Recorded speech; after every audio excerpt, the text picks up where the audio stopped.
This meeting is being recorded. Welcome, everybody, to Boston 9/11 Truth. Today is August 21st, and we have a speaker tonight who's in Hawaii, Paul Deslauries, and he's done quite a bit of research on the Lahaina fires 2 years ago and actually brings about the parallels between the Lahaina fires and 9/11, the events of 9/11. So before I turn it over to Paul, just a quick disclaimer, the views, thoughts, and opinions expressed here are the speaker's own and do not necessarily represent the views, thoughts, and opinions of Boston 9/11 Truth. The material and information presented here is for general information and educational purposes only. The Boston 9/11 and all forms of abbreviations are the property of its owners, and its use does not imply endorsement of or opposition to any specific organization, product, or service. The Boston 9/11 Truth aims to inspire and promote action by the truth advocates who support them and their efforts. Um, so I had someone else wanting to come in. No, I guess they came in. Okay. So we are going to begin our introduction of Paul, which I believe I already mentioned that, but he can tell us more about himself. And he has agreed to take questions in the midst of his presentation. But there will be no interruption of his presentation. So please raise your electronic hand and we'll take your questions in order. You will have 2 minutes maximum for your question. Your question must be relevant to the presentation. And all participants are to use polite decorum and expected to be respectful of all other participants. No personal attacks allowed. Of course, disagreement and debate are allowable as long as the content, not the person, is confronted. Voices are to be kept at a speaking level of sound, no shouting, and no one interrupts another person. So, welcome, Paul. I'm going to spotlight you and tell us a little more about yourself and your connection to Boston 9/11 Truth. Well, first of all, thank you for having me on and helping to further discuss some of the challenges we're facing here, not only here in the United States, but on a global level. And I think what was discovered in the whole 9/11 truth movement certainly carries through to so many of the incidences we're facing right now. So my background, was that I was an organizational development consultant prior to 9/11. I worked primarily, I had a thriving little consulting company. I had 8 employees, and I was working primarily for TV broadcasting stations and advertising agencies.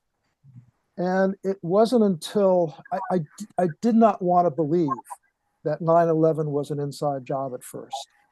And it wasn't until 2002 when I saw a rough cut of loose change that I said, oh crap, we're in for it. And later that week, I had a meeting with an advertising agency in New York City. And as the president of the agency was showing me around, the thing that he was most proud of was a couple of plaques given to him by Rumsfeld. And basically, they were the main promoter for Tamiflu. And I don't know if you remember that, but that was a scam by Dick Cheney and Rumsfeld, and they made millions off it, and so that was, at that point in time, I said, I'm done. And at that point, I became a full-time activist and started to get involved with the 9/11 Truth movement. I started organizing in Western Massachusetts in the Berkshires. So we had a strong group of about 40 people. And the way that we were really proactive was to first hand out a lot of DVDs. We had a DVD burner and we handed out over 18,000 DVDs in our community.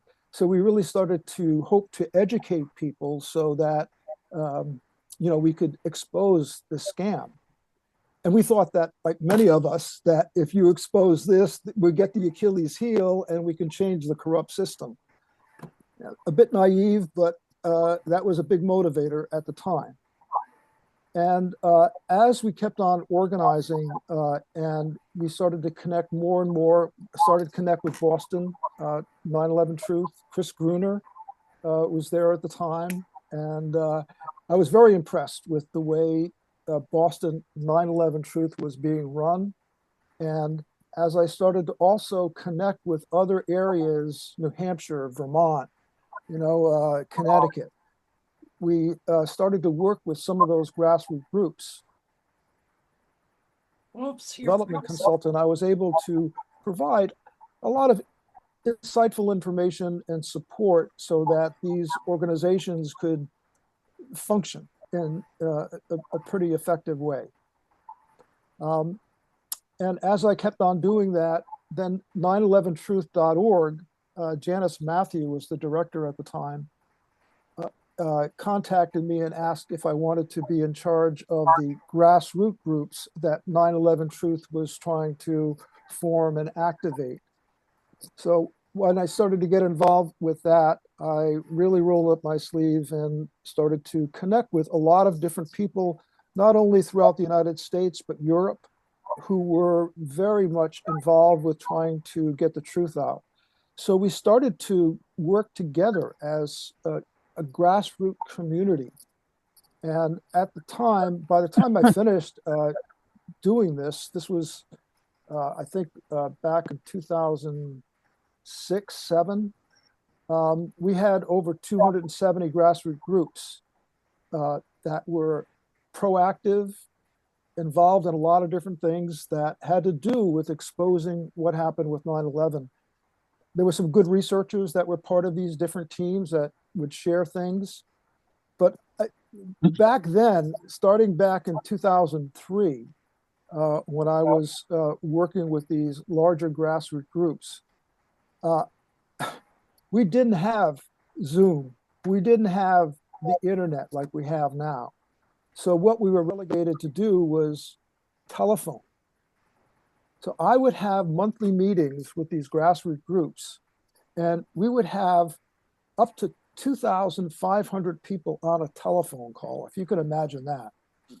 But we had some very good guests who spoke, and basically we had people like Dennis Kucinich, Cynthia McKinney.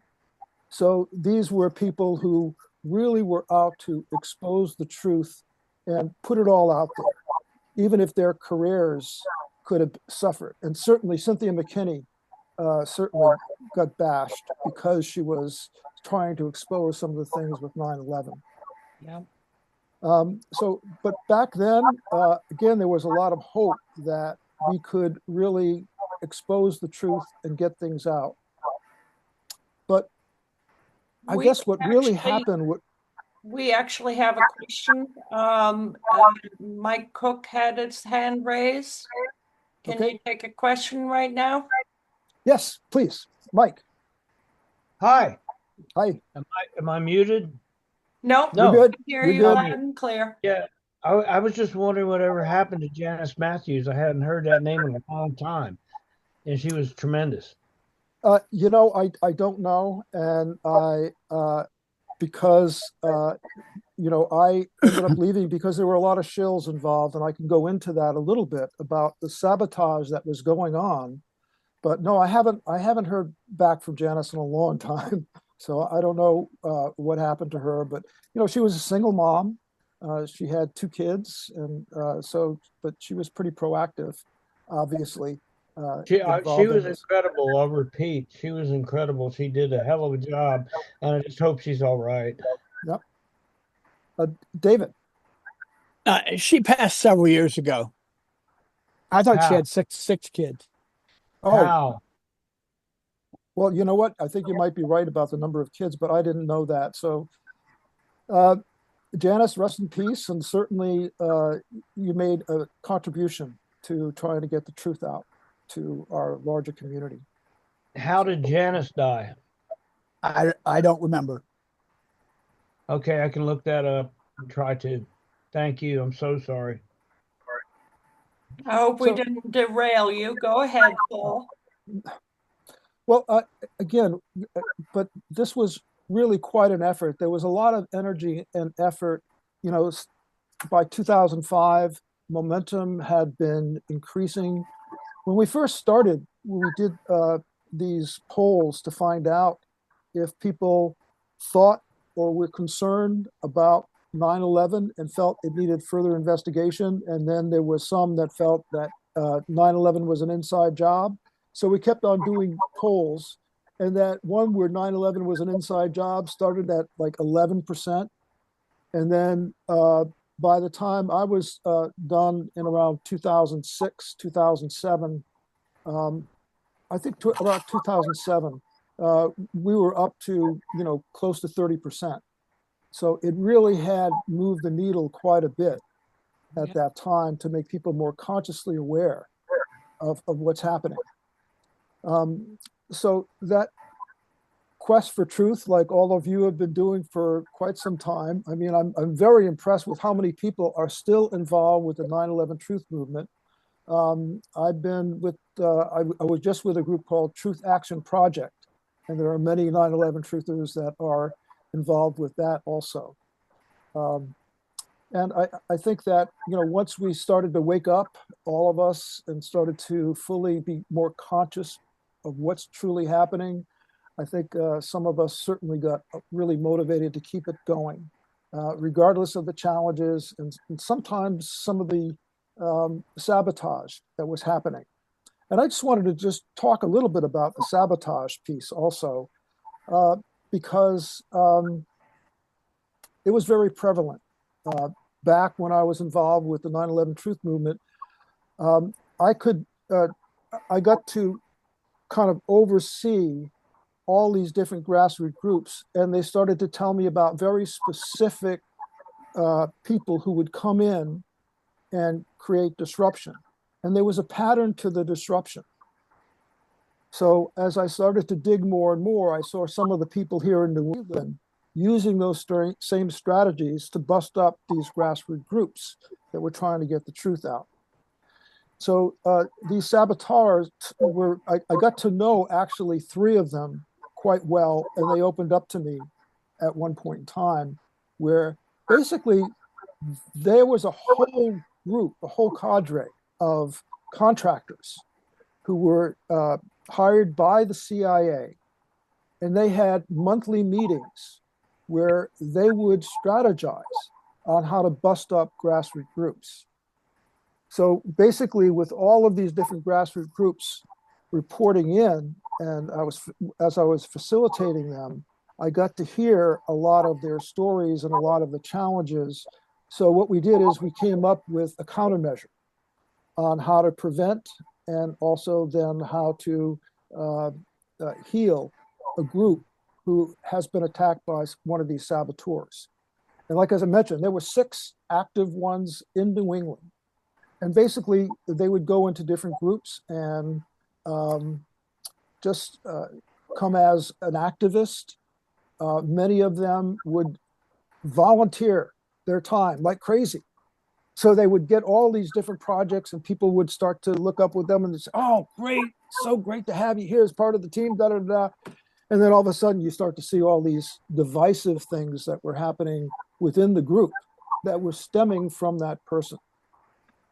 And that was often the strategy that was used, where they would ingratiate themselves to the group and become really functional, and then boom, they would hit with all of these things where they would try to bust up groups, try to create a subgroup, try to do this, try to do that, in efforts to do that. David.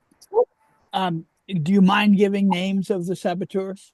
You know what? I don't remember last names very well. We're talking, 20 years here. So it goes back quite some time. So I don't recall names other than, David and George. And, so I can't be of much help there in terms of people. But I wrote a manual that then looked at all the major strategies to counteract these moves. And I'll be happy to share that with you guys. It is something I think that is still relevant. I don't know if it is as proactive as it once was with 9/11, but again, it was quite a strategy that was utilized back then for the 9/11 truth movement. Love to see it. Okay, so I will make a note here to send that then.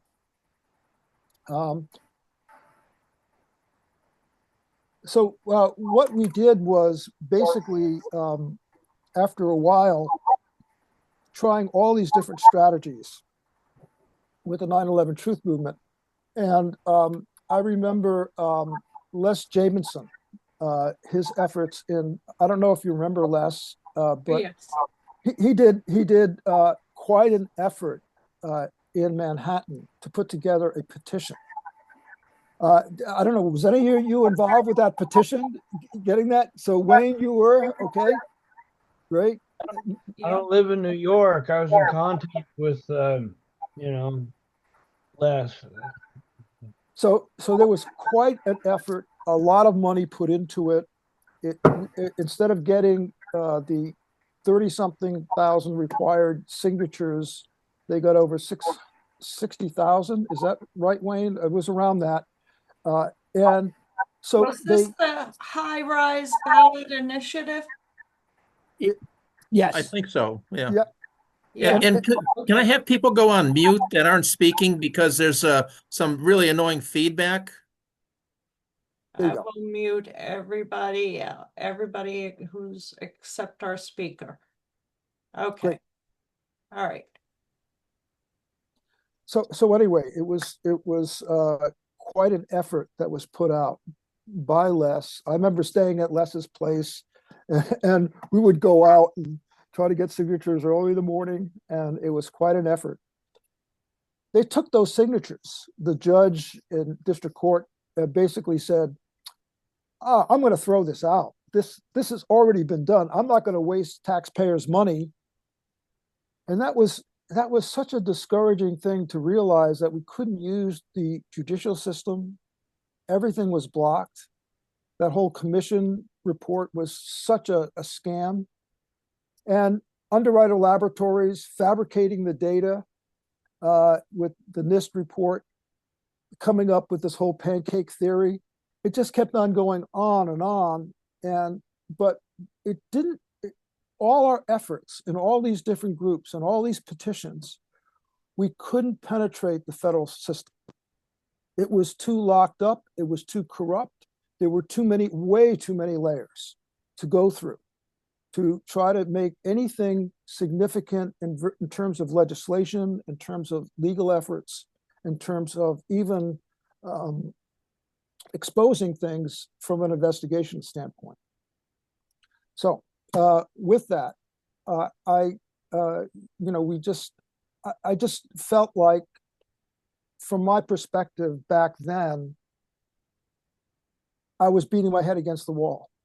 And so I said, okay, let's look, because the issue is systemic change. How do we change this corrupt system, the psychopathic system that we're in right now?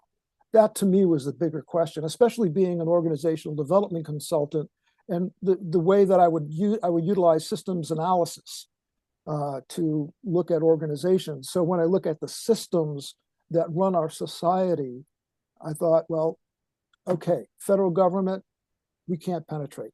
State government, maybe. So we started doing work, our group from our 9/11 Truth group in the Berkshires, we decided to start a group called Community Restart. Sorry. And with this organization, we started the first day center for the homeless and unemployed in the Berkshires.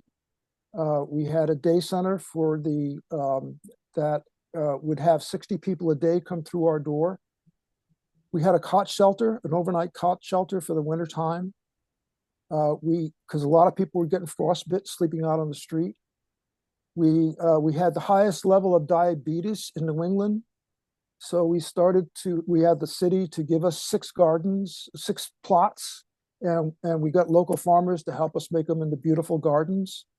So we had 5 houses donated to us. So we were basically getting people out of detox from the hospital and supporting them in recovery.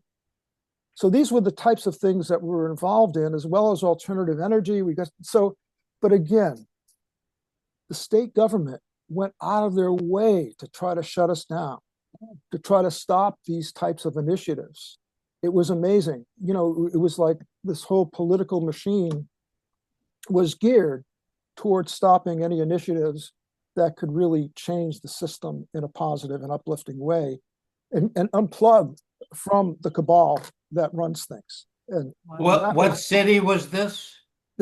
So I was in Western Massachusetts. We were in the city of Pittsfield, in Western Massachusetts. So that's where we did a lot of this work. And then so Frank Talopka was involved?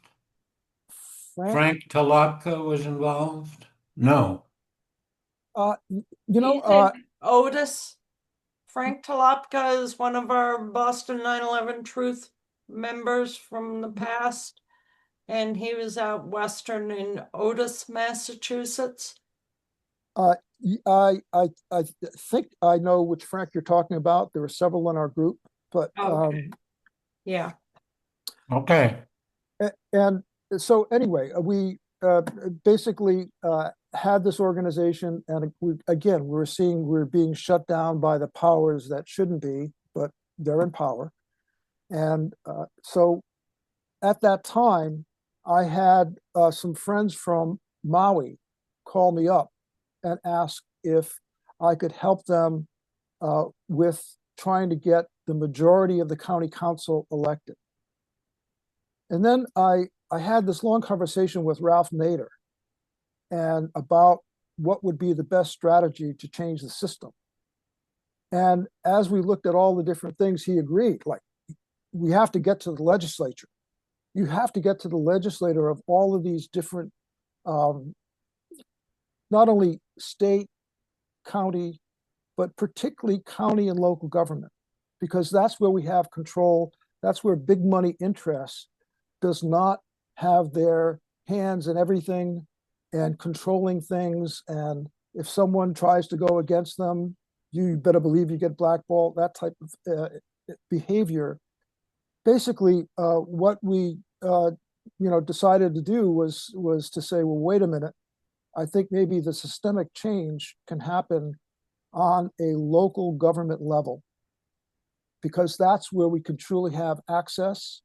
That's where we can truly change the local system. So I took up the invitation that my friends gave me to Maui, and not a bad place to go to, I must say. Mm-hmm. So I moved here in 2017 and started a political action group called the Maui Pono Network. Now, what we did in that first year, you have to understand the culture here in Maui is probably one of the diverse cultures on the planet, because they would bring in people from all over the world to work the sugar plantations way back. Basically, what happened in 1893, the Marines and plantation owners took over the sovereign government of Hawaii. And they have run it as a cabal ever since. They have run it as big business control. There were 5 major corporations from 1893 up to pretty much the present time that ran our government. It was pay to play type system and extremely corrupt. If you went against them, you're toast, because they would utilize a lot of their connections, a lot of their forces to shut down anyone who was trying to do something different outside of their control, their system. It sounds like, very similar to what we're moving into. And I thought that it was fascinating as I studied the culture here in Maui, how with this corporate control, we got to see exactly what happened.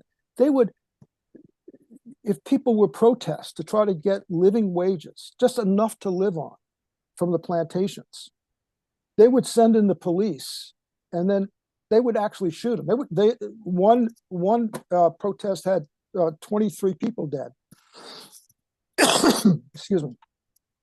So it was a very brutal environment. They could not communicate to each other in the union. They had to go to the bathroom and under the stalls pass messages. That's how they got their communication. So it seemed like we're moving in towards that corporatocracy, that totalitarianism, that and it seemed like, okay, if this is the way it's been and how terrible, how can we get out of that? So what we did with this political action committee, we organized, and we organized first to find out who the best candidates are for local government, people who would really truly support the environment and the local needs of the community, not corporate profits, as often the case. Usually these decisions are made on how much money someone can make, and screw the community. So this is the dynamic that this community had been facing for so long.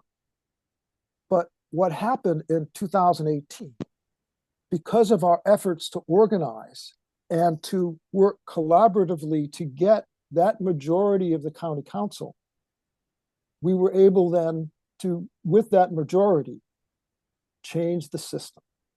And I could tell you a little bit about changing the system. Susan, you have a question? Yeah, do you know John Olson, who wrote Liberté Hawaii? Yes, I do know John. We've been in communication. In fact, I just got his book 2 days ago. Oh, yeah. Yeah, it was quite an eye-opener of how we so-called annexed Hawaii and went against the Queen. Yeah. And that overthrow, has had its repercussions strongly ever since. Yeah. So, but what we did was we were to change that momentum for the first time in 125 years. So in 2000, basically what happened in 2018, when we got that majority, we were able then to say, okay, we can change the system. And you change the system by the charter. Every local municipality, every local town, every city, county, they all have a charter or somewhat equivalent of that. And what that is their constitution. That makes up the local laws, what's legal and what's not legal for that local area. So if, for example, and the importance of this, I can't emphasize how important it is, because it's our way out of this. It's a way out of the craziness. Because if we're able to get control of local governance and change the system, change the charter, you're able then to make it so that you can unplug, you can become self-sufficient. Give you an example. I was on the Charter Commission also, which every 10 years, they choose 11 residents here. And so out of the 190,000 people, I was one of the people selected to help change the laws. And again, an eye-opener into how things are wired and how we can change the system. Being on the Charter Commission, we were able then to make some very significant shifts. For example, our water system is the bloodline is of our island. Our freshwater system is crucial for our not only our crops but for living here. It's it's our lifeblood. It determines where crops will go, what type of crops, also where development will go. We had a situation prior to 2018 where our water was controlled by a Canadian pension fund, if you can believe that. Wow. That's how convoluted things got. Where and this corporation had a reputation for destroying communities and extracting whatever wealth they possibly could for their profits. So we said, okay, that ain't going to happen here anymore. And so we basically wrote a charter that went to the elections and was passed that said that the community owns the water system. The community has control of it. And now we have our own water bureau that are developing systems so that we can save our water system. They're going and doing drilling to find out what the true thing are happening with our aquifers, because we're starting to get salination in some of them, and they keep on doing developments in areas, but yet we don't have a clear indication as to what this underwater freshwater system is of the island. So again, we were just going blind, but now we have control of our own water system as a result. Another example. Fantastic. Another example, 96% of the food that we had here coming in that we consumed was imported in. Wow. 96%. So what we did is we started, we wrote a charter amendment that started our own agricultural department. We made sure that it had funds also.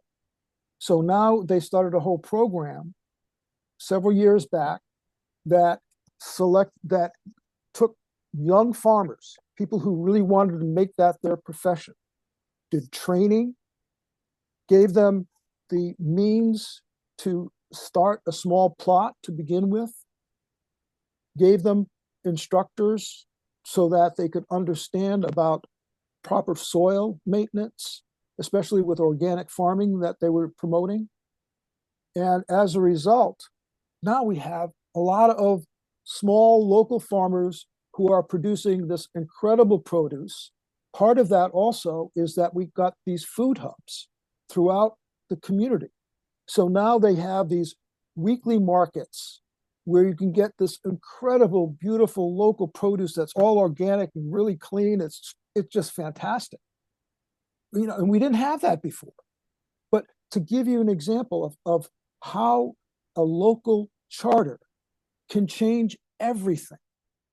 And that, to me, is the key to getting out of this corruption, because through that, we're able to become more self-sufficient.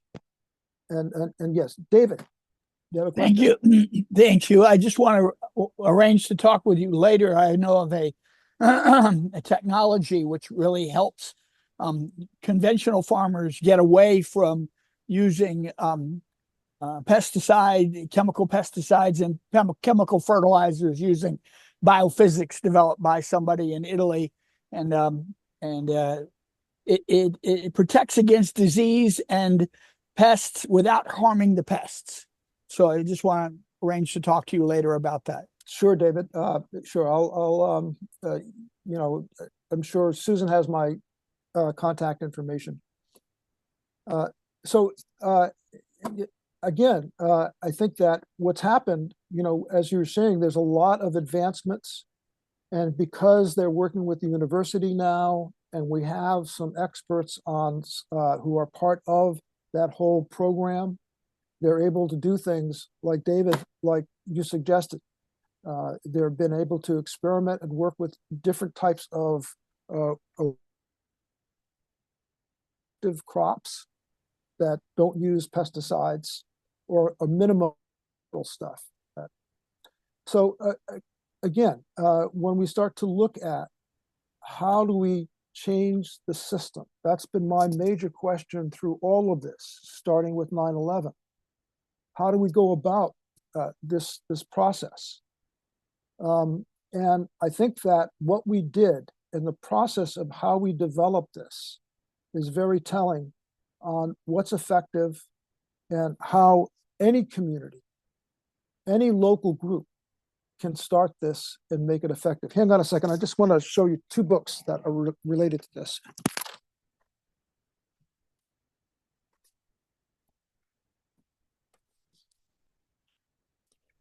So this first one here is a book that I wrote after our successful elections that we had, and it's called Reclaim Paradise, Reset for the Common Good. And what it does, it goes into the history of the culture, because if you're going to get involved working with a local group and to get involved politically, it's important to understand the culture. Here, as I mentioned, we have a very diverse, unique culture. And so it goes into the history, the culture, and then how to change it based on that, and utilizing some of those as foundational pieces. Because, like, for example, here in Hawaii, especially in Maui, there's a culture of aloha. You do not confront people and criticize them head on, even if they're corrupt. That is a no-no. So basically so the candidates couldn't do that, but we positioned ourselves so that we could. Our job was to be a report card.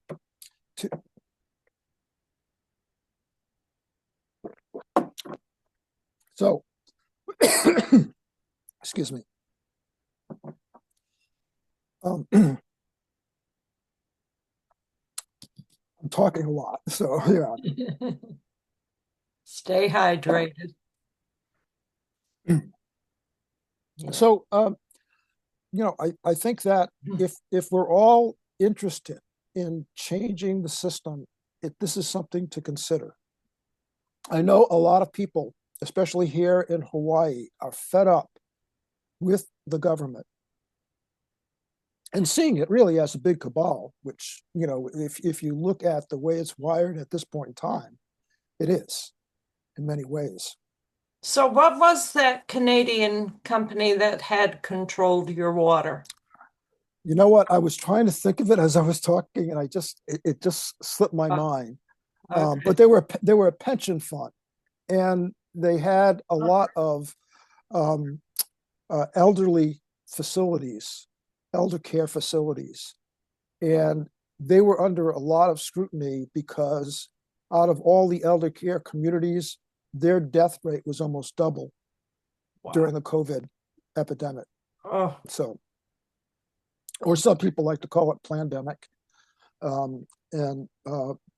Whatever your position is on that, it's certainly, I look at people waking up, and when I look at all the different things where people have kind of become more consciously aware, we have, the 1913, what happened with the Federal Reserve. We had, some of the depressions, people started to wake up to see that, wait a minute, this is being controlled by the banks. Then we had certainly things like the Kennedy assassination that woke more people up. I think 9/11 still is, and it's still going out in so many different ways, is a wake up for a large part of the community. But the pandemic, know a lot of people in the COVID movement, the health freedom movement as a result of COVID, a lot of people I spoke to in that community took another look at 9/11 for the first time. That's exactly what's happened. I mean, I see all the podcasts now that are talking about 9/11, and I just say, hallelujah, finally. Yep. Here's a way to get the truth out and trying to get some of this information that is so well documented. I look at groups like architects and engineers, for example, in the work that they've done, and just being very systematic in their approach And that's exactly the same approach we took for Lahaina. And if you want, I can get into that. If anyone has any questions about 9/11 or my involvement or these political action committees that we started. Well, I think you did a great introduction as to your connection to 9/11 and the blueprint for the charter. So yeah, let's get into Lahaina. Okay. So what I'd like to do maybe is start off with is looking at the. We got a question here. Oh, yeah, go ahead, Alfred. Yeah, your approach on a local level, how would that relate to 9/11, and what suggestions do you have? Well, I don't know how you change. Go ahead. So, sure, Alfred. I think that Go ahead. So for me, when we look at this local activism in terms of dealing with the bigger corruption issues like 9/11 and the cabal that's behind that, the military-industrial complex, the government within the government, I think anything at this point in time that we do to expose that government within the government, black ops, and what they are capable of, the CIA, as we start to expose more and more of that, it all relates not only to, I think, 9/11, the Kennedy assassinations, the pandemic, all of that would it help expose more and more. But the only way we can really get that exposure and really do something about it on a more substantial level is if we get the local community governments or local governments that are really directed and formed by the community to then utilize that as a way to say, okay, and we also need an investigation into 9/11, just like they need an investigation into what's happening in LA, in Texas, in North Carolina. There are many things that will all lead, I think, to the path. To me, 9/11 is one of many paths that are exposing and showing the level of psychopathy that this system has taken on.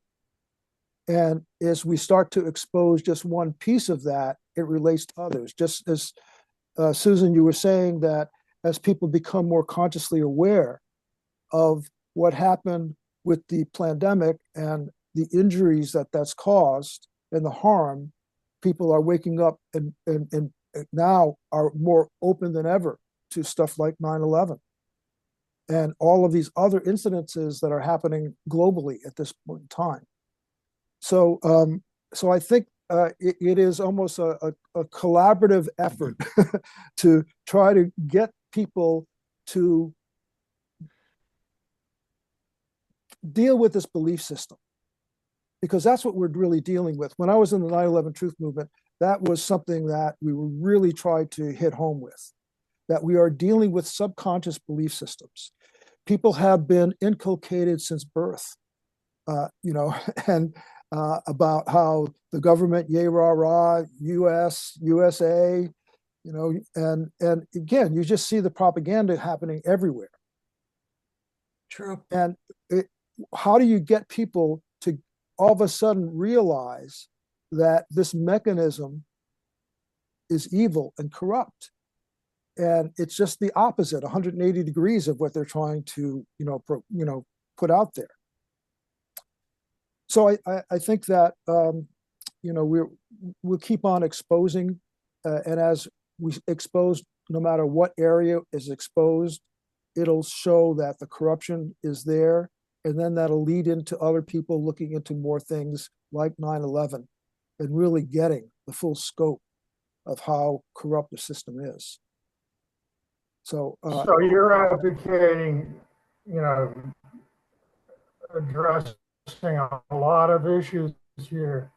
The question I have is, on a local level, I mean, we do a lot of activism, and particularly right around now with the 9/11 anniversary, and and we keep our focus on 9/11, and I mean, it's never going to go away. I mean, 3,000 people were murdered, and there's no statute of limitations on that.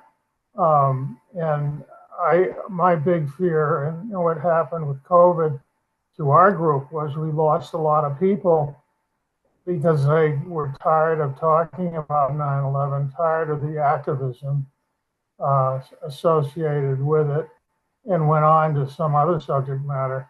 I think, you know, for our purposes, we're always trying to come up with new ways of educating the public, because a lot of the public has no idea about 9/11. I mean, more than they have in the past, but not to the point where we're getting new members. And so That's I not always get actually what happened a now. little. That's not actually what happened. Sorry, I didn't hear you. What happened was the people who were involved in Boston in 9/11 Truth saw something a little more urgent and contemporary that they needed to focus their attentions on. It wasn't that they were tired of 9/11. They just saw something a little more global and urgent Well, that they needed to work on. whatever the purpose, our group diminished quite considerably. It did diminish. And, It did you know, diminish considerably, but not because they were tired of 9/11. Yeah. That was yeah. my interpretation. So Alfred, You know, it's sort of the shiny key. So Alfred, Go ahead. For me, I wasn't tired of 9/11 either. It was that, is there other ways that we can look at changing the system? Because that's been my major focus. And I think a focus for a lot of people, again, like what Les did, you know, and going nowhere with that petition is a good example. Like, you know, so a lot of people felt that they couldn't move the needle in changing the system through this mechanism, because let me just say something about protests, if I might. You know, I think that what happens with protest is that we get a lot of people to come together. First of all, you see that you're not alone. You can create relationships that are very supportive, and people are on the same page in terms of this activism. But in terms of who are you protesting to? It's people who are in power already. And the reason why they got in power was because they were complicit with this agenda that we're trying to protest against. So, you know, so for me, it was like, okay, how can we make that deeper shift? And so I think that it's all part of it. 9/11 is, you know, I'm a 9/11 truther. And I'll always be, because, you know, to me, it was the initial catalyst that woke me up. And not only that, but I think it woke up a lot of people too. But we're dealing with belief systems. We're dealing with people who can't imagine that there are people who are so evil that would do these types of things to fellow citizens. So it's really crossing the Rubicon, you know, with some of these people in terms of their subconscious. So and so that's part of it. And no matter what we do, you know, like we're involved with the Lahaina thing, same thing. We're dealing with belief systems. People could not imagine that this portion of paradise, this was our small business center for our whole Maui area. It was the cultural center for not only Maui, but for Hawaii. And it was where, the Hawaiian Kingdom had its capital. To see that totally destroyed, and I mean totally destroyed. I'll go into this in a little bit here. In fact, that might be a good introduction to start this. So let me just go down here and let me start with share. And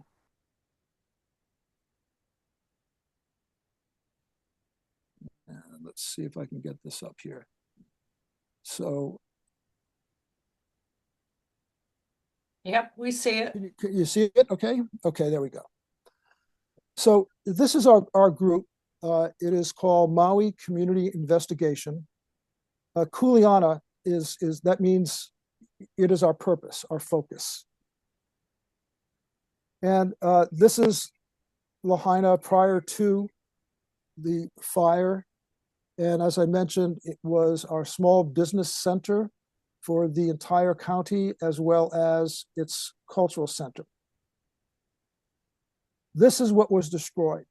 So you can see the scope of all of these little red dots are all buildings that were totally destroyed. It's very interesting. This is where they were having a development way up there outside of Lahaina, not touched. This is where all the major box stores are, right here. This area is all box stores, not touched. And here is where the police department is and fire department, not touched. But everything in between was targeted along here. That in itself was suspicious. If we look prior to, weather engineering is a huge part of what's been happening with many of these incidences. You can see the spike here. This is in December, and in January, a spike in rain. And then we had 8 months later, we had the fire. But we had this drought, hardly no rain whatsoever here. So basically, all of that brush dried up, and we had a tinderbox. Exact same thing happened in LA. You look at the weather data prior to 11 months, huge rains, unbelievable rains that they had not seen before in a long, long time. And yet, then it was followed by drought where there was a drop of rain for 11 months. So again, they had a tinderbox. So, and to show you then what's part of this, and part of these, many of these incidences that are happening now globally are using nanoparticles. These are small particles that, let's see if we can get this going here. So you can see this started here on August 3rd. All right, and this is where this blob started to take off. And I'm just going to speed it up, and you can see it moving. Now, this is Hurricane Dora right here. And that's about 600 miles to the south. And then right here on the 7th, whoops, oh, let me just move it forward again. So right here on the 7th, this is when people noticed this white silvery haze. It was thick. It wasn't fog. It wasn't smog. It wasn't anything that anyone had seen before. It was a silvery white metallic kind of haze that went way up high. And people were calling me that day and saying, look outside, it's unbelievable, and it was. Then you can see it totally engulfed. This is right here, Maui, right here. And we were totally engulfed with this on the 8th. 8th is when the fire occurred. So let me just, and you can see, we have different haze shots of it, and it was pretty alarming. Let me just see if I can get out of this thing here. Hang on a second.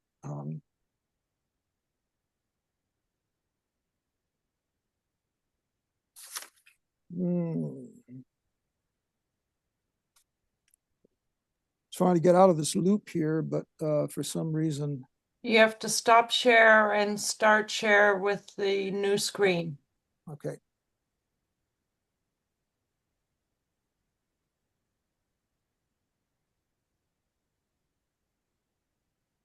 Oh, come on. Can you find your stop share button? Yeah, I did. And stop. There we go. Okay.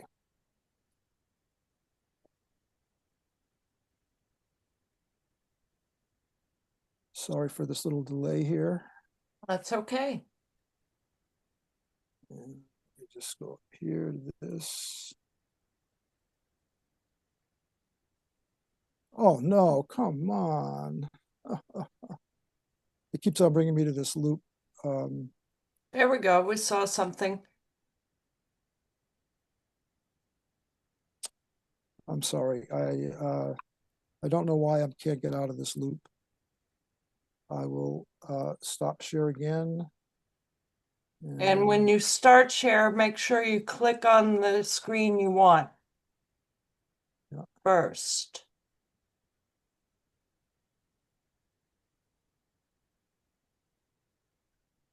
So let me try this one here.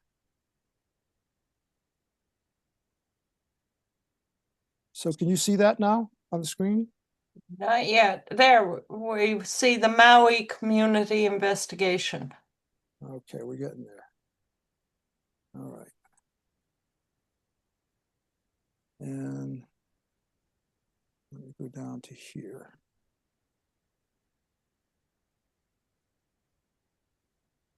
Okay. Can you see that? Mm-hmm. Yeah. Okay, great. So let me continue then.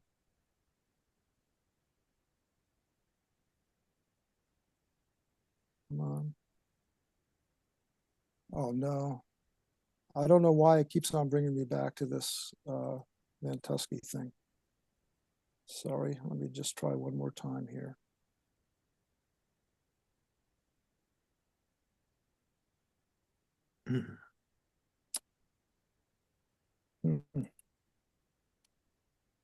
Maybe close that tab on your computer so you don't accidentally bring it up again. Yeah.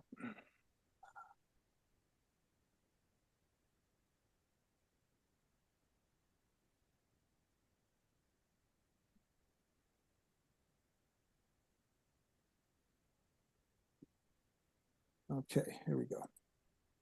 Can you see that? Not yet. Oh boy. All right. Escape. Escape.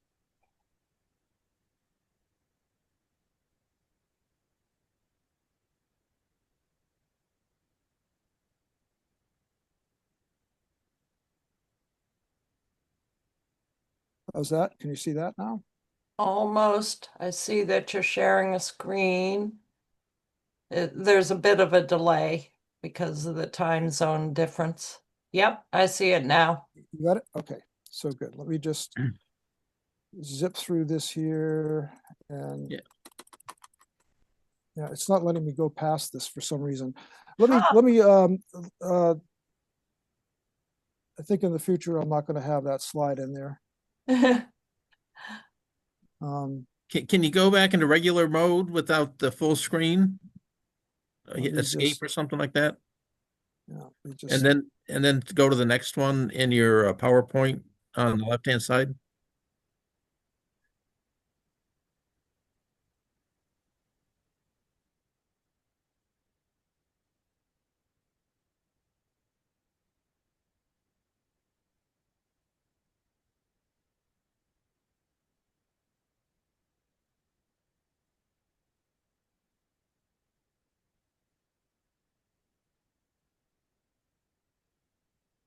Oh, I think we lost him. Oh dear.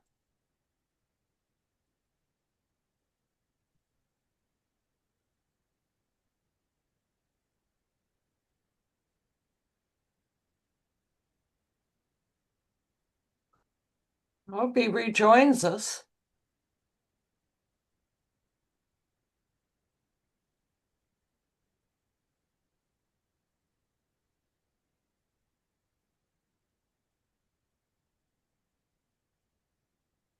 Well, we've lost our guest speaker. It's kind of wonder if there was some kind of sabotage going on.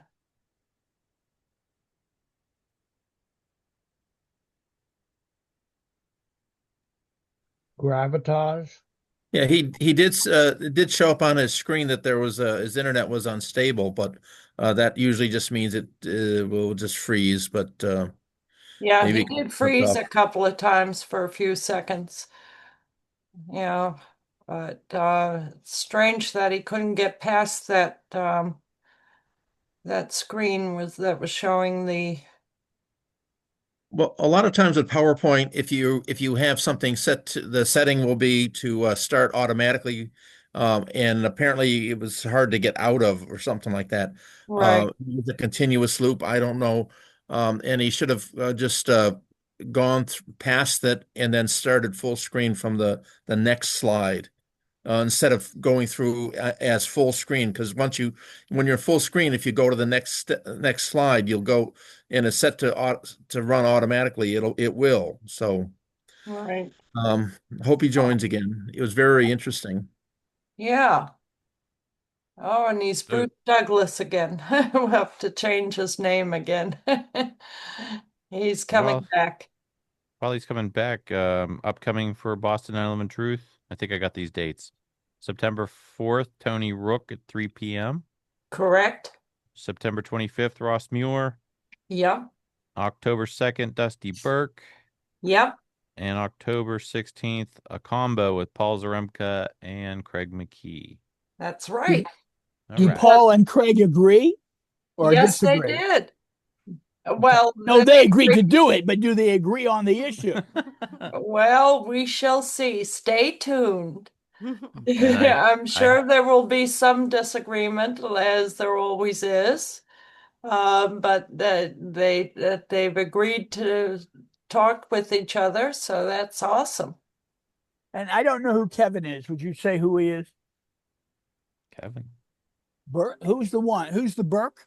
Dusty Burke. She's Dusty Westview Burke, News. yes. Dusty Burke is Westview News. Um, his name is escaping me. George Capsis. George Capsis. He used to run Westview News, but he recently passed away, so she's running it now. She's always worked with him, and she's planning a 25th anniversary special edition of Westview News. They've always been very friendly to 9/11 Truth. They're the West Village in New York City. And she's also planning to launch their 9/11 Truth bus. What's that? I changed my name got changed again on this, by the way. Yep. Susan. We'll have to fix that. Hold on a second. Where are you? There you are. Yep. So I'm sorry about that. I got again, I'm here in Maui, so there is some transmission issues sometimes. Yeah, a couple of times during your presentation, let's see if I can spell your name right.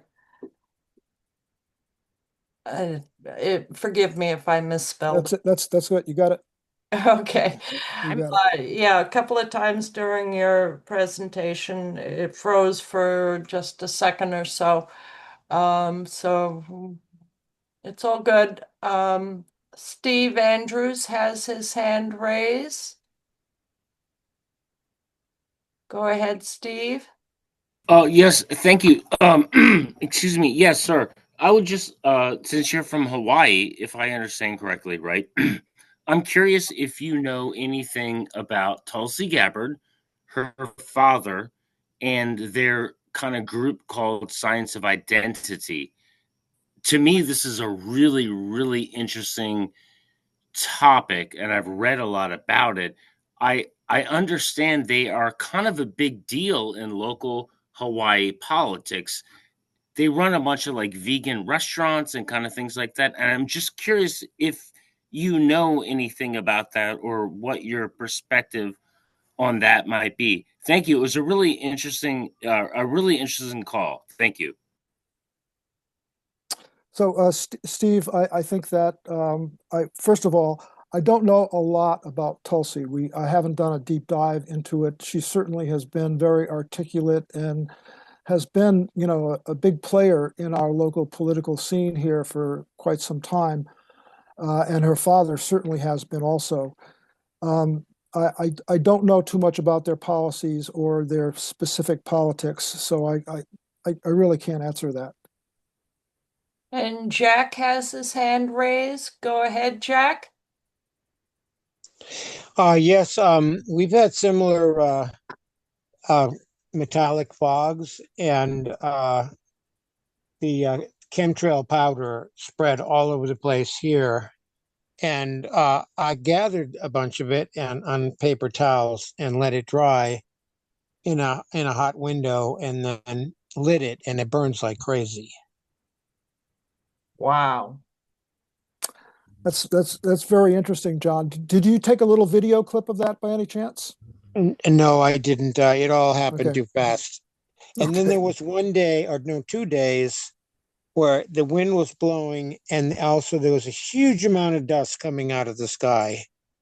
And I had a window open, and there was just this cloud of dust rushing into the apartment, and that was really scary because I couldn't breathe. I slammed the window and did everything I could, but I couldn't breathe, and it was really, really heavy stuff.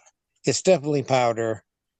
I was in the Marines and we're trained in explosives, and I know that the descriptions I've read of Lahaina are that there were incendiaries going off because there were a lot of little explosions or big, medium-sized explosions. And there was also big, I saw videos of these big military cargo planes going over fairly low. And they would have, that's what you need for, what's it called? It's microwave. You aim the microwave at the ground and it just sets everything on fire. So Jack is in New Hampshire, by the way. New Hampshire? Okay. Yeah. So, Jack, I think there are many things with the incendiary type devices that have been utilized. There's such a wide range of chemical mixtures that they've been utilizing to not only seed clouds, but really, I think, to create these storms. And boy, let me just try one more time quickly to share, and and hopefully I set it up, I reset it so that hopefully it'll we won't get that glitch that we had before. So can you see this screen? Not yet. Waiting. Almost there. Okay, so we'll say share. And hey, Paul, don't go into full screen until you get down past the one that was doing that. I did. I changed it. I changed it right here. So okay, we're good. Okay, we got it? Yep. All right, let's go then. So oh boy, how come I started at the top, darn it. Okay, let me just try to go through quickly. Sorry, guys. I started the oh, good, there it is. Okay, good, we've got it. So good. So I think that it's important to me to show just some of the things that we're talking about because it's very relevant to what's happening globally. So as I showed that Van Tusky slide with the little video clip of the haze coming in, this is Hurricane Dora. Again, that was about 650 miles to the southwest. And if you can see that we had all of these, we had wind, let's just start with this. We had an unbelievable amount of these wind cyclones on the 8th.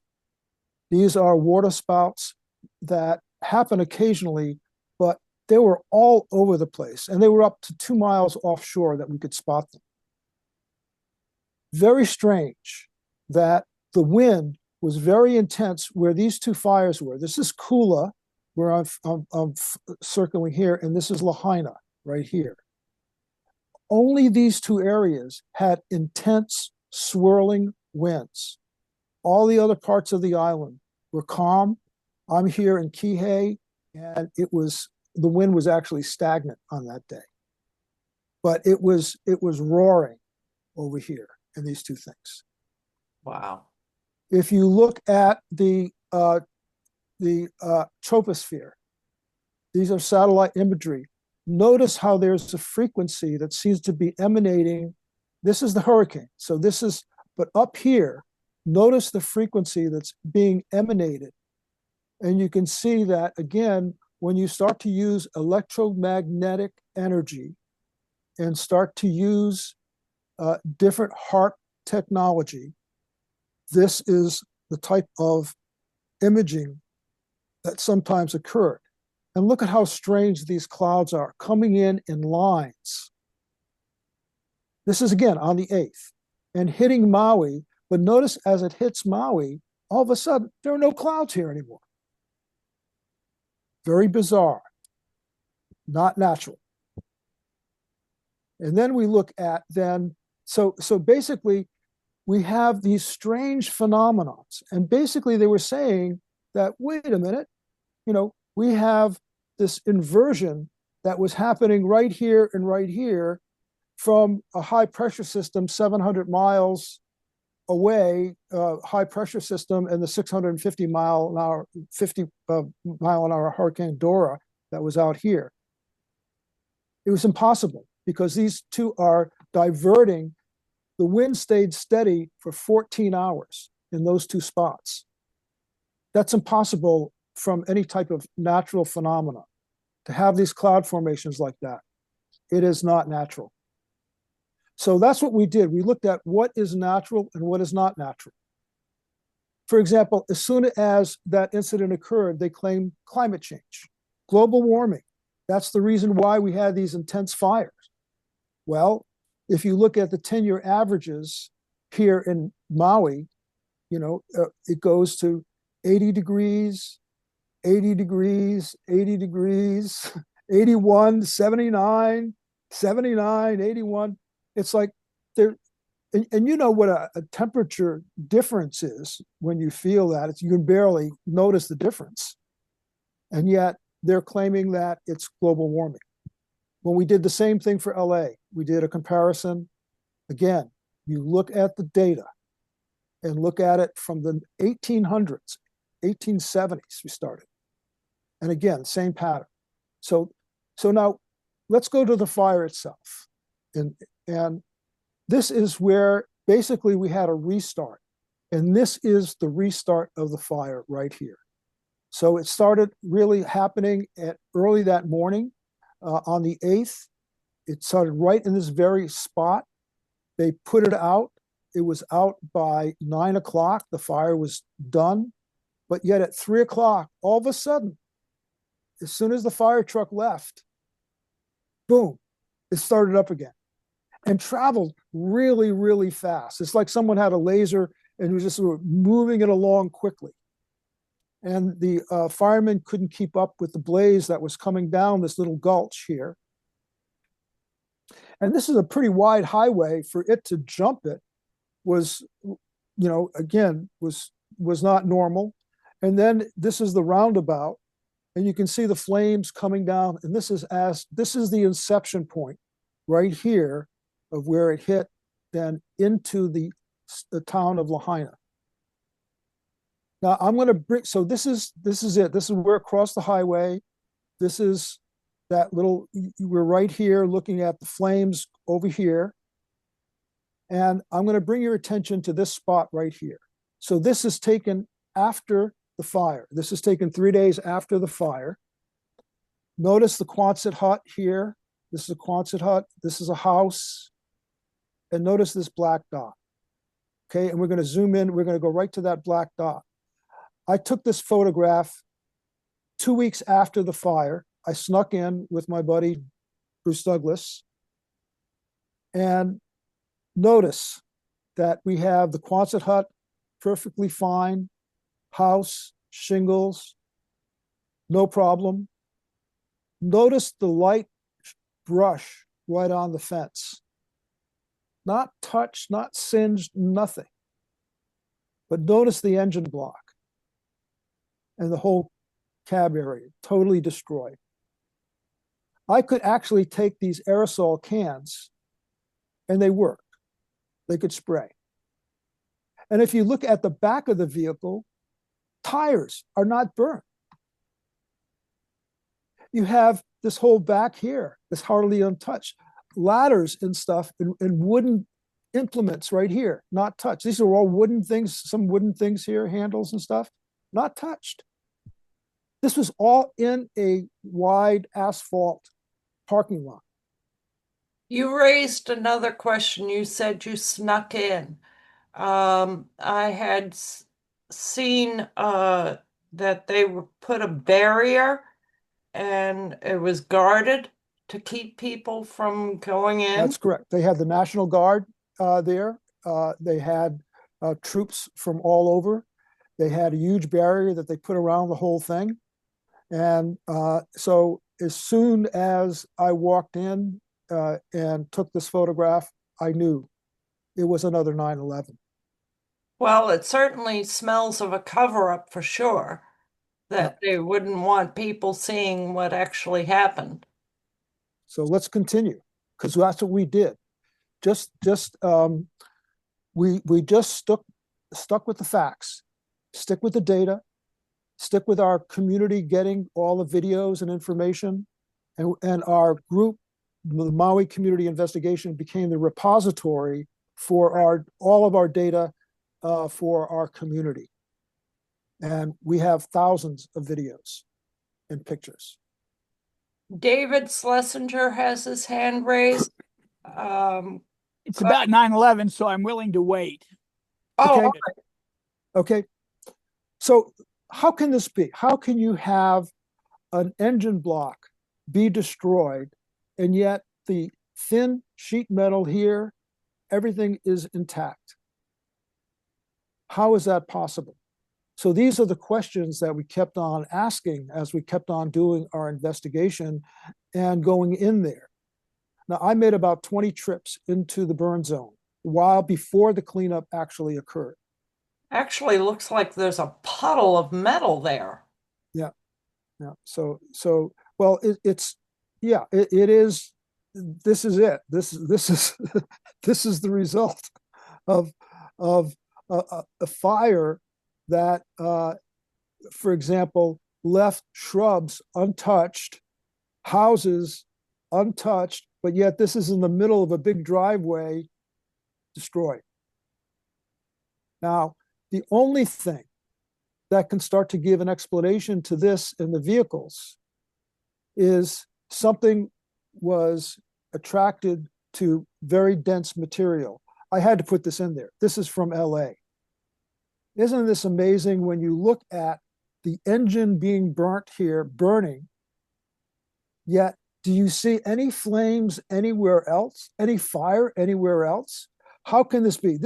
Here's a tree with its leaves untouched, shrub right next to it, untouched. But yet here we have this engine block on fire. Jack Bosley has his hand raised again. Yeah. Yes, it's the directed energy plane that I was talking about before, that would heat up metal, just like a microwave does. And the aluminum, the big aluminum engine block is going to heat up the most. Steel will burn, the paint will burn off it, but it won't, since it has such a high melting point, it won't melt into a pool on the ground. But the engine has lots of oil and gasoline, and the aluminum melts at a lower temperature. Right. So I understand what you're saying, and I understand the questions. We basically talked to 6 different former fire captains and fire chief, each of them having at least 30 years experience, and asked them specifically about engine blocks and about, if there's aluminum in it and all the different materials and stuff like that. And they said that we have a lot of photographs of that type of destruction of the engine block and the rest of the car being fine. says the only thing that could do that is some type of high energy weapon, because it is unnatural for that type of situation to happen to these vehicles like this. Same with the trees. How can you have trees burning from deep inside and burning from the inside out? Notice the bark is perfectly fine, but deep down into this tree, it's total ash. It's totally burnt. Some of them were high, like this tree here, right? But it's hollowed out on the inside. And it's not through any of the burning of the bark or any of this at all. There were no gaps here, but this is what you get on the inside. Now, again, as we talked to these former fire captains and fire chiefs, they said the same thing. This is lightning. This is a lightning strike. This is plasma energy that can do this, because, again, it goes to where the energy is, and it'll go all the way down to the base. I could dig down 14 inches where the taproot was, and it was just total ash. Wow. And so, again, what could create that? And again, it goes to this type of energy being used. Same, and another strange phenomenon with the trees. Notice how these buildings are white ash, burnt down to nothing. Look at the trees overhanging these buildings. The leaves are still on there. Jane has her hand raised. Yep. So Jane? Go ahead, Jane. Yeah, I don't want to interrupt this thread if you have more to say in terms of the fires, but this aspect of, energy directed weapons or whatever their various names for it. And I just wondered at some point if you have any way of addressing similar energy weapon technology being used on 9/11, especially with the Twin Towers in New York. And if you could make that connection in whatever way you see that, that would be sure. I will. I'll get to that in a little bit. Oh, but let me just finish. I'm just going to finish a few more slides here, and then we'll get into very that. good. Thank you. So what could actually then do this? Again, it has to do with density. If this has a lot more dense material in this building, then, and if it's plasma energy, that energy will be attracted to that more dense material. And we looked at 28 trees where we were burned from the inside out, totally hollowed out, the bark on the outside, everything was fine. But yet when you look down into the tree itself, it's like just total ash. Here is, for example, a cat that has fur still on it. And underneath here, this is called exudite. This is actually comes from the cell. The cat has hair on it, totally frozen in place. This is an indication of microwave energy. And as you can see, this is exudite underneath it. And what could create what that? Is exudite? It comes from the cells from a dead body, and it is leached from there, but usually it happens only days after, many days after. And hopefully I can stop this and go to the next slide. No. Oh boy, it's locking me in again. I had someone help me just put this together, and I didn't realize that these things are very difficult to undo. You know what? I might have to end here but I have some pictures of some bodies also that are indicators. And let me just stop share here. So Paul, so that we don't derail you any further, if you don't mind, may I suggest we save the rest of our questions to the end of your presentation? Let's do that. I'm there. I think that I have. If you're interested in looking at, for example, the bodies, again, bodies, you've never seen bodies burnt like this before. Again, showing it to the former fire captains and fire chiefs said, no, this looks like microwave, again, that ended this person's life. You see that the bodies are reduced to a heap of ash, yet they still have hair on their head. You see bodies that are half burnt, but yet they still have clothes are not burnt. So again, what was the total death count? 104 deaths. Wow. And there were about 12,000 people displaced. Oh. So it has been quite a devastation for our community. And it has had huge impacts. People are still in trauma. Still, our people are struggling financially. I can go over some of the statistics, but let's ask Dave. You have some questions, and John. About 9/11 at the end is fine. Okay. And John, did you have a specific question? Yes, concerning incendiaries, since I was educated about them a little bit, it consists of gasoline or something like that, and an explosive, which spreads it all around.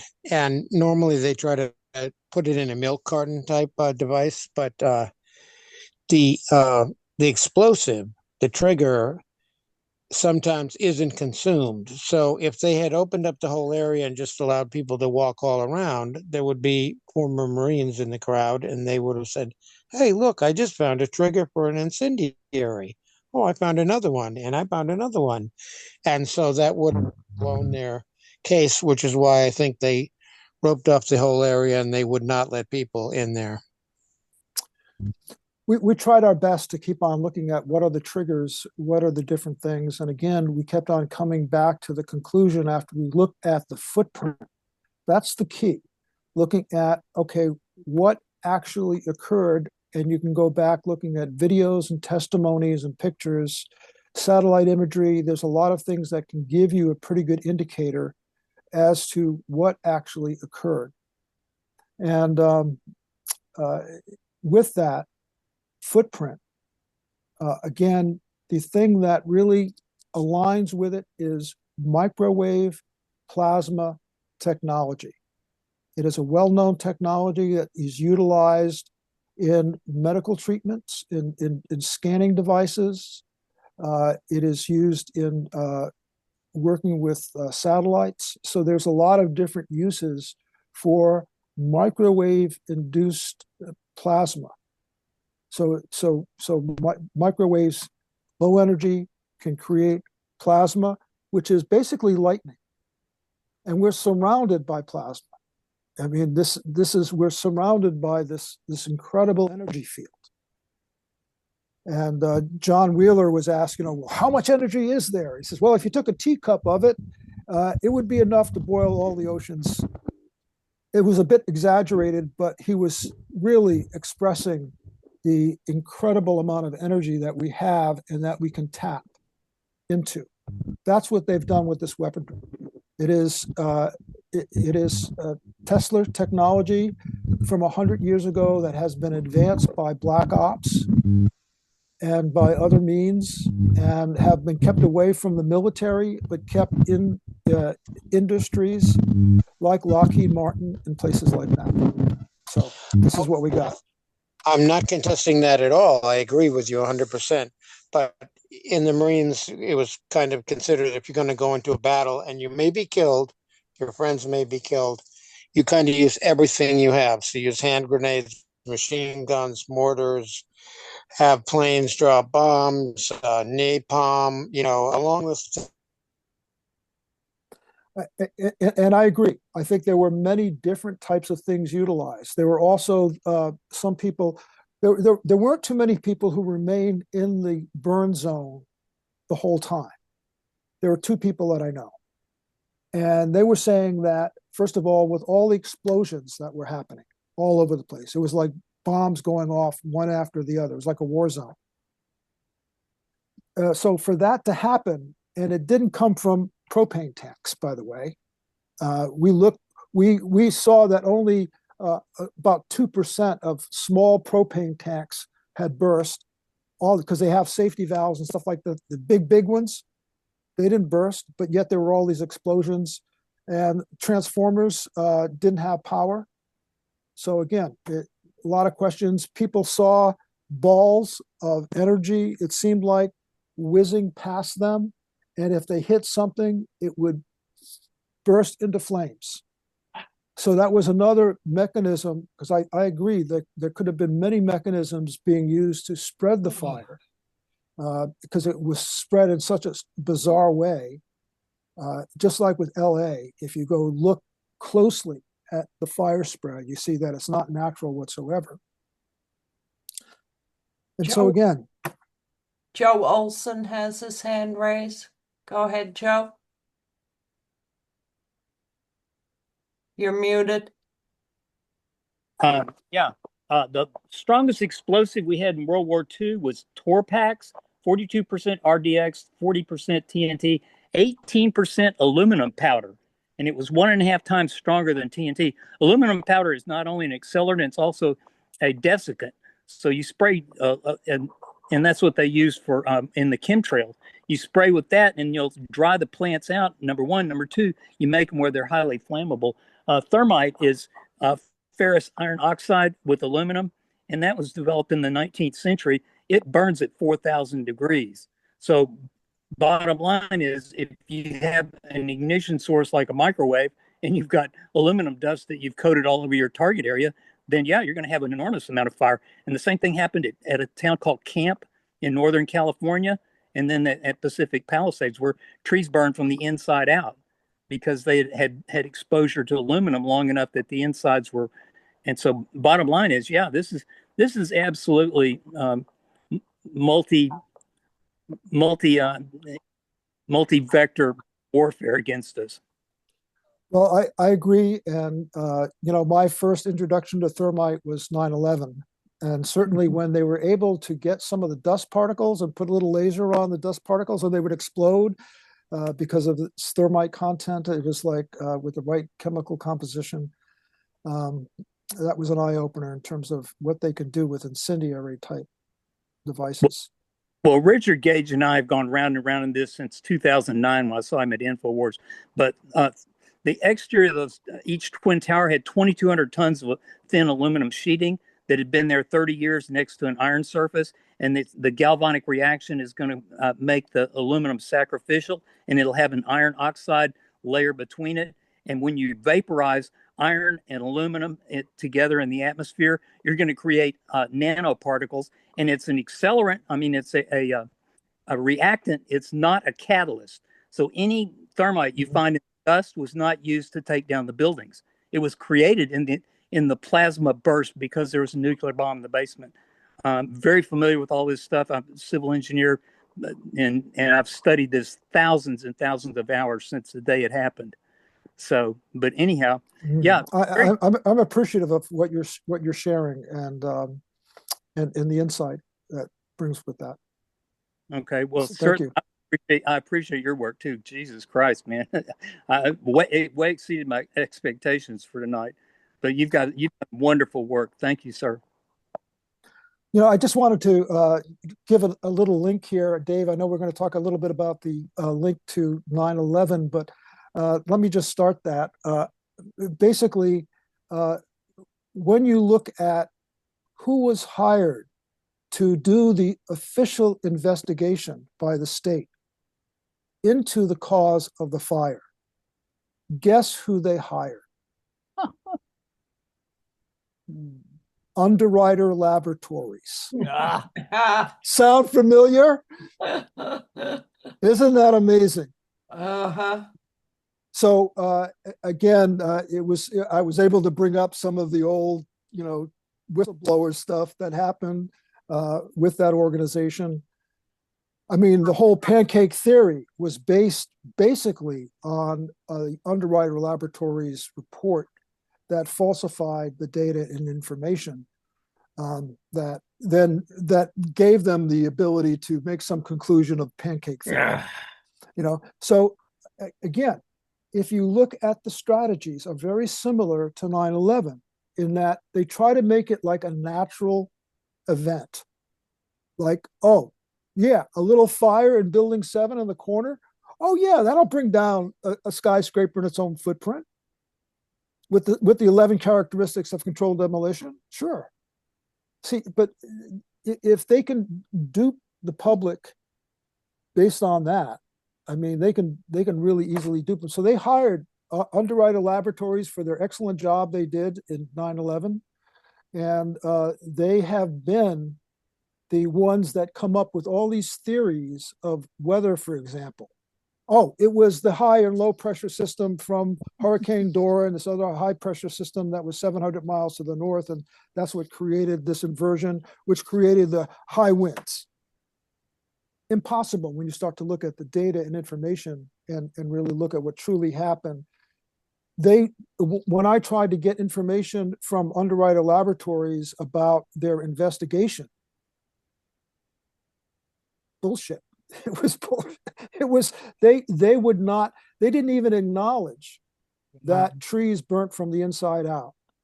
They would not acknowledge that engine blocks burnt and the rest of the vehicles didn't. They did not do any analysis or anything like that. They made sure they avoided that. Same with the bodies. If you look at how that happened, they stopped any forensic data from being accumulated about the bodies. So, and then they have this Underwriter Laboratories now saying, oh, it's all perfectly normal.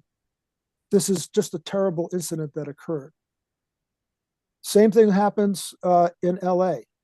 You know, again, climate change right off the bat, which again, bogus. And then you look at how they set it up, all of the different things like not having enough water, all of the high brush that was there, the fire danger, having people lose their insurance, home insurance prior to the incident. So there's a lot of things that, you know, accumulated that, again, you know, and again, with Underwriter Laboratories. So that's a thing that really blew my mind when I saw that happening. And now guess who's investigating the LA fire? Underwriter Laboratories. Interesting. I wonder what Kevin Ryan will say about that. Yeah. David. Yeah. So maybe now's the time to have David ask his question. Right. I'm sorry, this might take a full minute. I want to be as positive as I can because I do want to work with you. People here all know that I'm a terrible researcher. I'm a people person, and hardly anyone in the movement is, but you are. So that's why I'm looking forward to the connection. But you hurt me badly and the movement 18 years ago. And I don't believe for a minute that you were acting in bad faith. And I'd love if you could remember why you did. Janice Matthews told me that I had been having a weekly call for over a year of people around the country. And they threw me out. And she told me you were the one who convinced her to do it. And I had never heard of you, but in a few months, she took me back. And this was 2007. And I'm hoping you'll remember why you advised them to get rid of me. David, I can honestly say total bullshit. This is made up by Janice. I've never said anything about anyone who was working with the grassroots groups and the grassroots movement. I never ever put anything out negative. I wish you would have called me personally. I didn't know how to reach you. Yeah, and we would have had a conversation about that because that did not happen. What I did find is that there were people within the 9/11 Truth movement that were part of that sabotage network that I had mentioned that happened in New England also. So I'll just leave it at that. I think, David, maybe the reason why you were asked not to participate maybe is because you were becoming effective. Well, I mean, Richard Gage just a few years ago agreed that I know more truthers than anybody. Now that may not be the case anymore, but the two things I'm hoping to, I'm just looking for advice on one of them is, and Susan and I have worked on this a bit. I have the idea of trying to get Nobel laureates to endorse 9/11 truth. And one of the important things to understand, of course, is that the majority of Nobel laureates are not Americans. So they're not, into American exceptionalism. So it gives us a better chance, particularly with the pandemic. And the other thing is that just recently, I guess you know about the Kurt Weldon efforts, which has been so important. I was able to help Sandra find 11 different people around the country that they've prepared, a bunch of pages to send to people's U.S. senators who want at least one per state. And since, I mean, you may not have your lists of people you worked with, but I would try to get you permission to have the 10-year-old AE petition signing list, which I use for nothing for personal. That's how I found people. I looked through a state and I saw recognized names, and we still have some Sandra's here. We still have some states we need to get right. Yeah, we had honestly, for whatever's left, there might be like a dozen left or so. That, you're the one who found the last handful when I couldn't reach anybody anymore after many, many attempts on different platforms. So yeah, I made my peace with it. We sent a lot of the document to a lot of senators. So.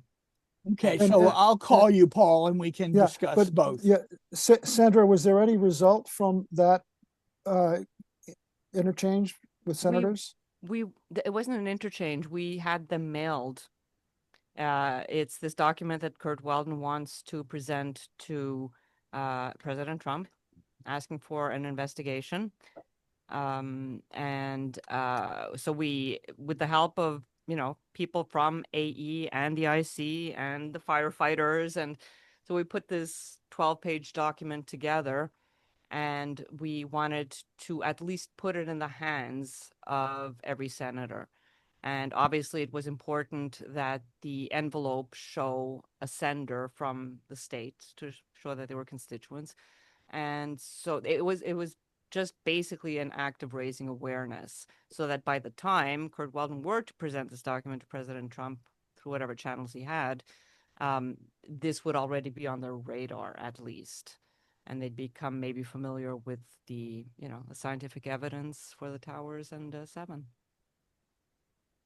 Well, I was certainly uplifted by Kurt Weldon's statements that he's been making and some of the podcast appearances. Yeah. And I'm wondering, is there? I mean, that is huge, and I'm wondering if there's any follow up, and is Kurt going to be involved with trying to expose truth, period, beyond 9/11? Well, he is. I mean, his angle is the geopolitical one mostly. He'll talk about Able Danger, about the intelligence, about the foreknowledge from the intelligence perspective. And he tends to stick to that because that's what he knows the best. And in all fairness, he doesn't want to, spread misinformation. He says that the architects and engineers and all the various professionals in their fields are the ones who should speak to that. However, I don't know if been following that we do have an event in Washington organized, a 3-day event, the 10th, 11th, and 12th, to which we've invited many, many speakers, including Kurt Weldon. Senator Johnson's going to be there. Dennis Kucinich is going to be there. And, Richard Gage is going to do his intro to 1, 2, and 7. We will be presenting new evidence in terms of the seismic data. They did some tests in flight simulators also, to see if flight 11 and 77, I believe those two, or 175. Anyways, 2 of the planes, if they could have flown the paths that they did without remote control and all that. So there's going to be Aaron Good's going to be there, John Kiriakou, And then all the regular 9/11 misfits, all of us, and Eric Lawyer and Bob McIlvain's going to come, and Luke Rutkowski is still the only holdout right now. We don't know if he might be there. What's his name? Jason Burmis is going to come remotely. I'm sure I'm forgetting some there, but so yeah, it's a okay. Well, there we go. Oh yeah, and it's going to be streamlined. It's going to be live streamed for free on Redacted with Clayton Morris. That little stunt is costing us $10,000, so we're raising funds for it. If people can't attend, but the conference itself is like $60 for the 3 days. Like if anybody can go, it's so worth it.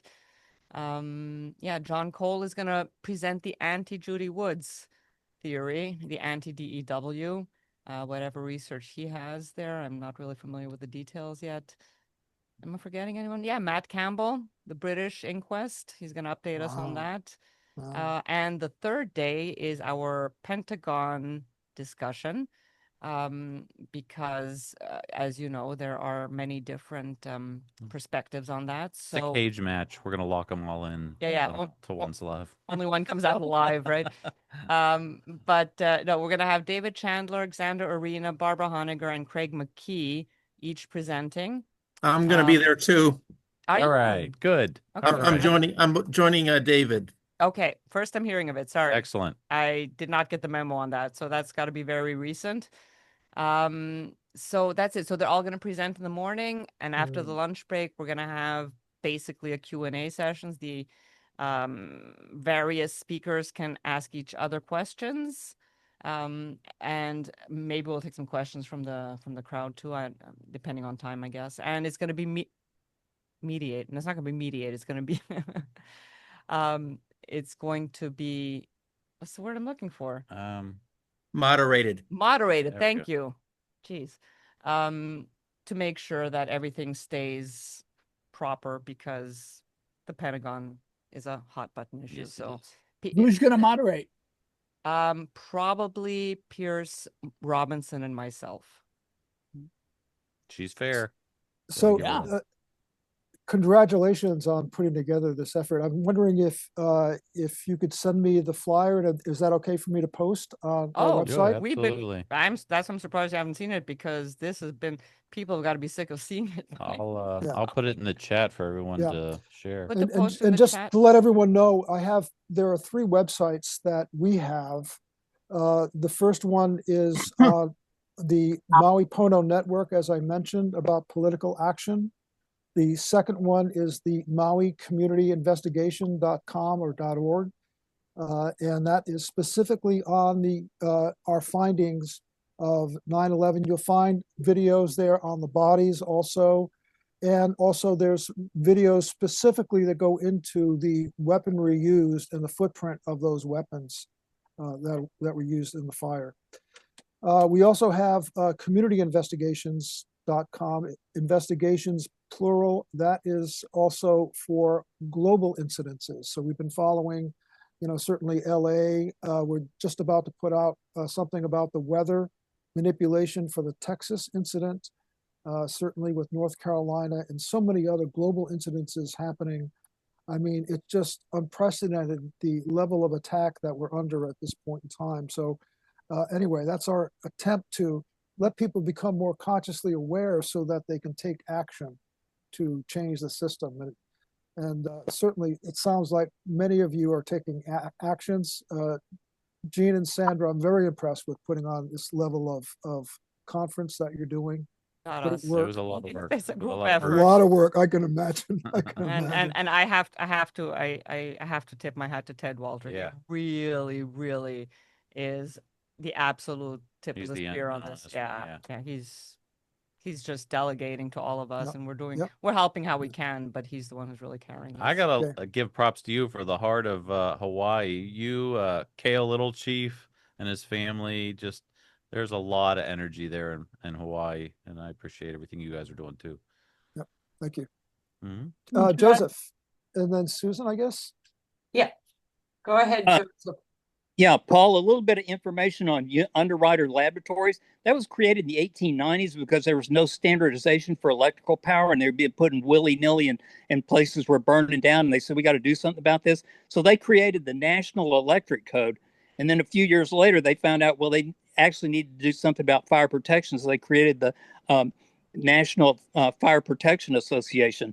They do testing on absolutely every assembly possible, and they got an exact replica of the bar joists that were used in the Twin Towers, loaded it with the same amount of continuous load that you would have from having the floor slab on top of it, and put a kerosene fire under it for 24 hours. They had no measurable deflection. And the engineer that was in charge of that released the report without getting approvals, and he was immediately fired. And then they tried to pigeonhole it. And he ended up doing some whistleblowing. So bottom line is, up until 2001, UL was probably a dependable group to do testing.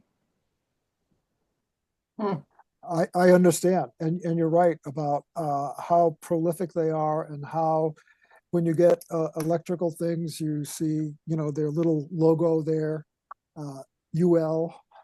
So they are very predominant, and they had not, though, gotten involved with forensics of fires. Maui was really their first one, then boom, they went right into LA after that. But on that, there was thousands of McDonald's locations that were burning down because there was no standard on equipment or exhaust systems for those.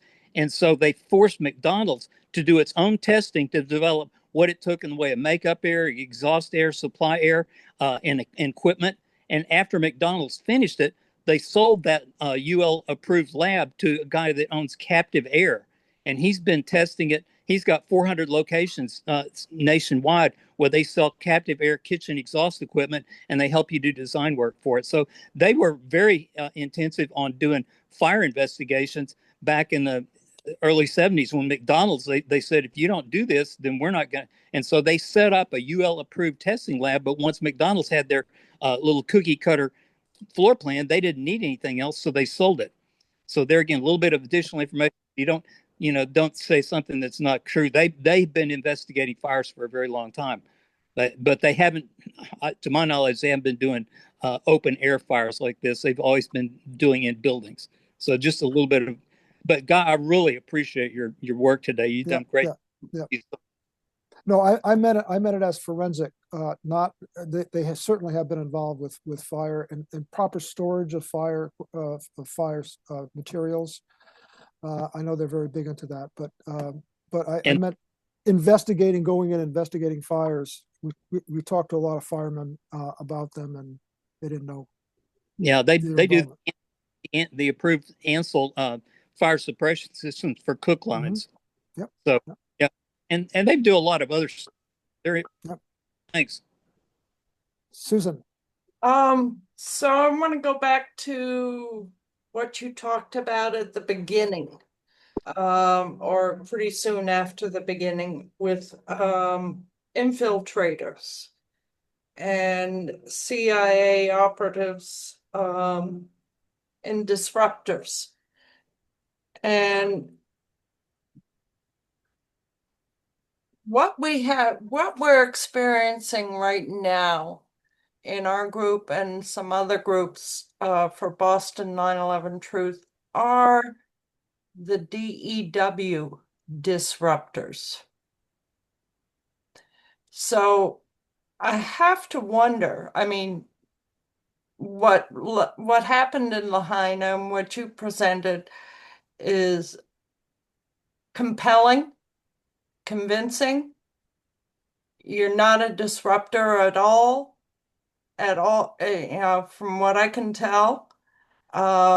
You're very measured in your presentation.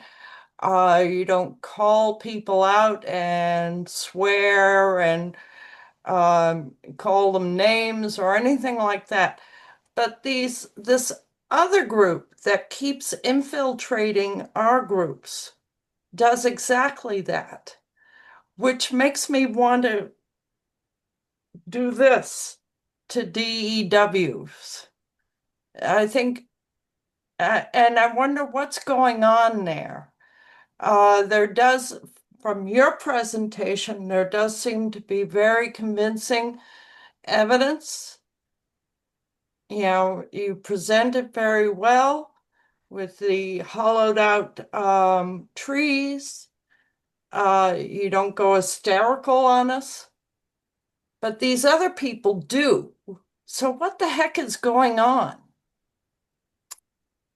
Well, I think that first off, I'm always suspicious when someone comes into a group, a well-established group, and all of a sudden really starts to attack, not in a way that is involved with rational understanding or showing clear data or information, and just discussing the data and information. But when they start getting into other attacks and emotion that putting out, I tend to raise a yellow flag on that, a caution. And is this person, where is this person really coming from? And what is their intent? Because that is one of the main aspects of disruptors. They want to get in there and do something that is against the belief systems or the norms or the values of that group, and try to then, through that level of divisiveness, start to create some type of split within the group itself. Now, certainly, there's this, I remember this whole split with Judy Woods and stuff around stuff like that. It wasn't the fact that there is data and information that's relevant, especially when you start looking at the vehicles that are blocks away from the tower that collapsed, and yet they look like vehicles in Lahaina. So when you start to look at things very objectively and clearly, just like architects and engineers do, they just look at the data. That's what we've done. We've just looked, here's the data, here's the information. We don't have to say anything else, but just say, hey, this is not normal, and show that it's not normal through other experts who've had a lot of experience in that realm. And it's not about being emotional or controversial. It's about just putting out facts and data. If they start coming out with a lot of emotions and try to create a split, then you know that this could be one of their strategies, because it is just that. That is a key strategy, to find out areas that there's a group that may be aligned with, and then take that as an emotional point to create disruption and separation. So that is a strategy that had been used back when I was involved with the 9/11 Truth Movement. So do you again, think they're doing like a jujitsu, pretending to be a supporter of DEWs used on 9/11, but actually discrediting it by being disruptive and rude and nasty? well, I think the rude and nasty thing is that, there's certain protocols that are important for groups to have. And if someone acts out like that, then they shouldn't be there. This is about rational discussion. It's about data. It's about information. It's about us taking our time, our precious time, and being together and discussing these things collaboratively. So when they start pulling that type of stuff, I just say, wait a minute, this is not appropriate. Yeah. All right. So Mike Vega has his hand raised. Go ahead, Mike.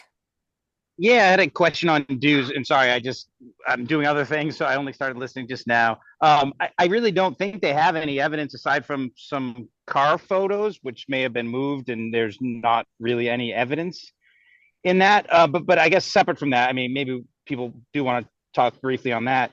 I was just wondering, how many sincere researchers do we know that push the do theory? Because when I did my work, I get contacted through, who is database for a website and just in general. So I got hit with people with, names like Emmanuel Goldstein, which is from 1984, just they seem to be cutouts. You know what I mean? They're really not in the movement for the most part. We do have some people who believe there's some stuff to those theories, and there's also some just intentional disinfo.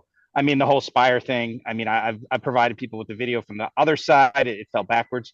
So I really see nothing but smoke and mirrors there, and also just very extremely fractious and really belligerent people who really just come out of nowhere.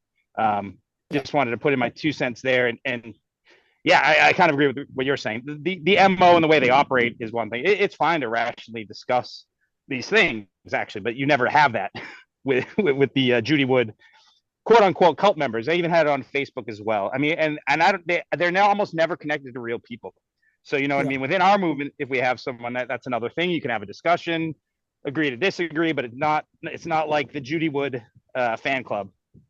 Isn't Chris Bergier a new person? Is he still here?